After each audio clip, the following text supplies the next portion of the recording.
पाकिस्तान के हाथ में होना अपने आप में दुनिया के लिए एक बहुत डेंजरस चीज है।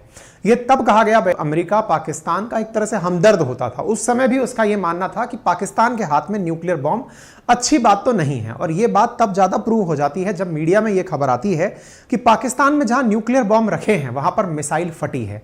शाहीन 3 करके इनकी कोई मिसाइल है जिसका कि न्यूक्लियर बम जहां रखे हैं वहां पर फटने के बारे में जानकारी पता चली।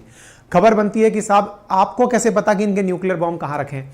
भारत सरकार को पता है कि पाकिस्तान के न्यूक्लियर बम कहां रखे हुए हैं, और ऐसे ही पाकिस्तान को पता हुआ है कि भारत के न्यूक्लियर बम कहां रखे हुए हैं। अब आप पूछेंगे ऐसा कैसे? इन दोनों देशों के बीच में कौन सा ऐसा एग्रीमेंट है जिससे ये दोनों एक दूसरे को बताते हैं कि हमारे न्यूक्लियर बम कहां रखे हैं, और वहीं से ही ये खबर निकल कर आती है कि जब बता रखा है कि यहां न्यूक्लियर बम है तो यहां पर फटा क्या, ये बताओ। आज के सेशन में इसी बारे में चर्चा करेंगे, क्योंकि आपके सामने जो ये तस्वीरें दिखाई दे रही हैं ये पाकिस्तान के डीजी खान नामक वो स्थान है जहां से ये तस्वीरें निकल कर आ रही हैं। सायरन चलती हुई, तेजी से गाड़ियां जाती हुई जो आवाज आपको सुनाई दे रही हैं। यहां पर लोकल जर्नलिस्ट का कहना है कि Pakistan test of Shaheen 3 missile goes wrong, missile hit nuclear facility in DG Khan result in a huge sound which was heard 20 kilometre range, 20 kilometre तक सुनाई दिया गया, ऐसा लोकल जर्नलिस्ट्स का कहना था। Internet services in this area are to be suspended and order to be Pakistan army. यहां का इंटरनेट तत्काल प्रभाव से बंद कर दिया गया, मीडिया की एंट्री को रोक दिया गया। इसलिए लोग इस बारे में सवाल पूछने लग गए कि अल्टीमेटली हुआ क्या है। ब्लास्ट के पास से इस प्रकार से आप लोगों को जाते हुए स्थिति में देख सकते हैं, गाड़ियों के काफिले ब्लास्ट वाली जगह पर जाती हुई गाड़ियां दिखाई दे रही हैं। इंटरनेट को बंद कर दिया गया, इंटरनेट जहां जहां एक्टिवेटेड था उसे बंद कर दिया गया, और मीडिया जब डीजी खान एरिया में अंदर जाना शुरू की तो उसे जाने से रोक दिया गया। हालांकि शाम होते होते पाकिस्तान के द्वारा यह कहा गया कि यह केवल एक सोनिक बूम था। यानी आगे बढ़ते हैं, यहां सुर्खी देखिए, Was there a huge blast near Pakistan Army's nuclear facility? 7 घंटे पहले की यह खबर। लाउड एक्सप्लोजन हर्ड पाकिस्तान डेरा गाजी खान, डीजी खान बोलते हैं इस जगह को ये, विद न्यूक्लियर फैसिलिटी। तमाम प्रकार की सुर्खियां आप यहां पर बनी हुई देखते हैं। पाकिस्तान डेरा गाजी खान न्यूक्लियर फैसिलिटी के पास बड़े धमाके की आवाज आ रही है, 30 किलोमीटर दूर तक सुनाई दिया। पॉइंट है कि ये कहां पर है जगह। भारत से पाकिस्तान की तरफ जब हम चलते हैं तो पाकिस्तान का एक प्रांत है जिसका नाम है पंजाब। पंजाब में अगर आप देखें तो यहां पर आपको विजिबल होगा डेरा गाजी खान। डेरा गाजी खान में पाकिस्तान का न्यूक्लियर फैसिलिटी सेंटर है। वहां पर इस तरह से जाती हुई पुलिस की गाड़ियां देखी गई, और यहां पर मैसेज आने लगा कि सिक्योरिटी एजेंसीज और मीडिया हाउसेस को वहां भेजा गया है। लोग सवाल करने लगे कि इसी एरिया में और भी कुछ चीजें ऐसी हैं, अगर वहां पर हुआ तो रेडिएशंस बढ़ जाएंगी, उसकी तैयारियां क्या रखी गई हैं।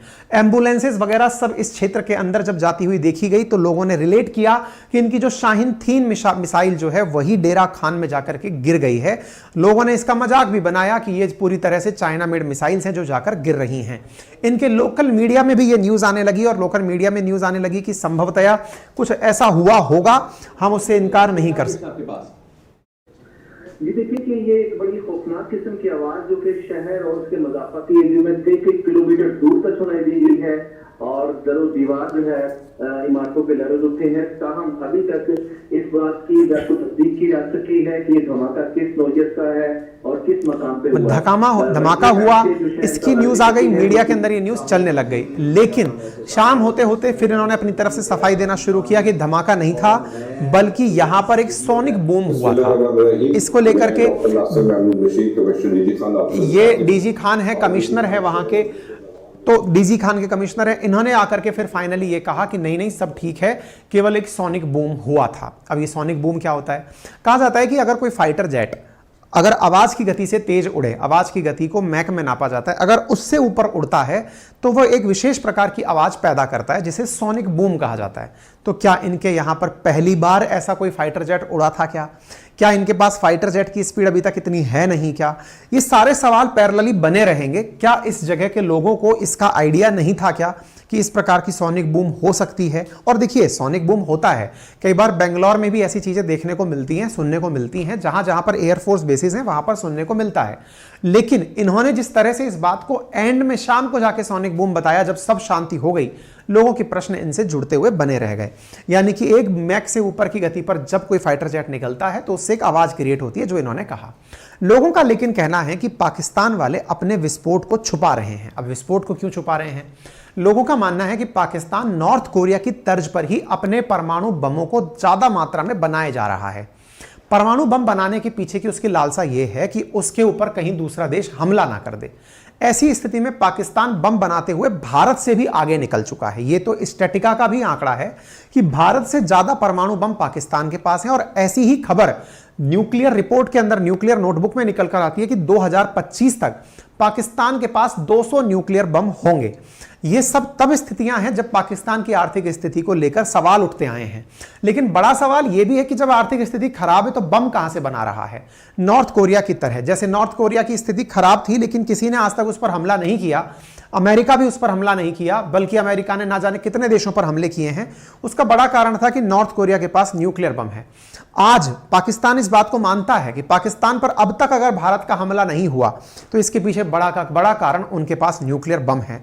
इसलिए गरीबी के हालात में वो अपने आप को बचाने के लिए अपने बमों की संख्या को बढ़ाते जा रहे हैं। ऐसा पहले अमेरिका की रिपोर्ट में भी खुलासा हुआ था। अब इस बात का और खुलासा हो रहा है कि पाकिस्तान लगातार न्यूक्लियर फैसिलिटी डेवलप कर रहा है। आपके बीच का एक सवाल आएगा कि क्या भारत और पाकिस्तान न्यूक्लियर दोनों रखते हैं, तो क्या दोनों को इस बात का डर नहीं है क्या कि एक दिन हमारी मिसाइल उड़े और उनके जाकर फैसिलिटी सेंटर पर जाकर गिर जाए तो वहां पर न्यूक्लियर बम फट जाएगा? नहीं, असल में नहीं है, क्योंकि दोनों को ही नुकसान होंगे। न्यूक्लियर बम में केवल न्यूक्लियर बम जहां फटता है वहीं तक का नुकसान नहीं होता है। अगर मान लीजिए डीजी खान जगह पर बम फटेगा तो रेडिएशंस इंडिया के अंदर भी आकर पहुंच सकती हैं, और रेडिएशंस जहां पहुंचती हैं वहां नुकसान होता है, वहां के लोगों को कैंसर होता है, सदियों तक लोग मरते रहते हैं। न्यूक्लियर बम एकदम इंपैक्ट नहीं डालता, लंबे समय तक इंपैक्ट डालता है। यही कारण है कि भारत और पाकिस्तान एक दूसरे को बताकर चलते हैं कि हमारे न्यूक्लियर फैसिलिटीज कहां हैं। जैसे पाकिस्तान बताता है कि बहावलपुर में, कोटा में, यहाँ पे पेशावर में इनके यहां पर न्यूक्लियर फैसिलिटीज उपस्थित हैं। क्या न्यूक्लियर बम दुनिया में आज तक कहीं फटे हैं? बिल्कुल फटे हैं। आपको याद होगा हमने जापान में फटे हुए न्यूक्लियर बम्स के बारे में बताया था, और उसके लिए एक फिल्म भी आई थी ओपेनहाइमर करके। होपफुली आप लोगों ने वो सुनी अथवा देखी हो। ठीक है, परमाणु बम कितने प्रकार के होते हैं? 2 प्रकार के होते हैं, हाइड्रोजन बम और यूरेनियम बम। हाइड्रोजन बम जो कि न्यूक्लियर संलयन से बनते हैं, और नाभिकीय विखंडन से जो बनते हैं वो यूरेनियम वाले बॉम्ब होते हैं। यूरेनियम वाले बॉम्ब हम दोनों ही देशों के पास में उपस्थित हैं। ऐसी स्थिति में ये अपने द्वारा निकाली गई ऊर्जा के कारण बहुत हद तक, बहुत दूरी तक नुकसान पहुंचाते हैं, जबकि हाइड्रोजन बम के अंदर हाइड्रोजन के मिलने से बनी हीलियम से जो ऊर्जा बाहर निकलती है वो लंबे समय तक असर डालती है। तो होता क्या है, पहले एक आग का गोला बनता है, साथ में ब्लास्ट की वेव निकलती है, रेडिएशन निकलती है, फिर इलेक्ट्रोमैग्नेटिक पल्सेस बनती हैं, और फिर रेडियो एक्टिव बारिश होती है। ये सब चीजें नुकसान की होती हैं। इन जनरल और बमों में क्या होता है? और बमों में केवल आग का गोला फटता है, लेकिन बाकी सब में क्या नहीं होता, जैसे कि वेव्स का बाहर निकलना या रेडिएशंस का दूर तक जाना, ये और बमों में नहीं होता। इसलिए न्यूक्लियर विस्फोट ज्यादा खतरनाक विस्फोट माना जाता है।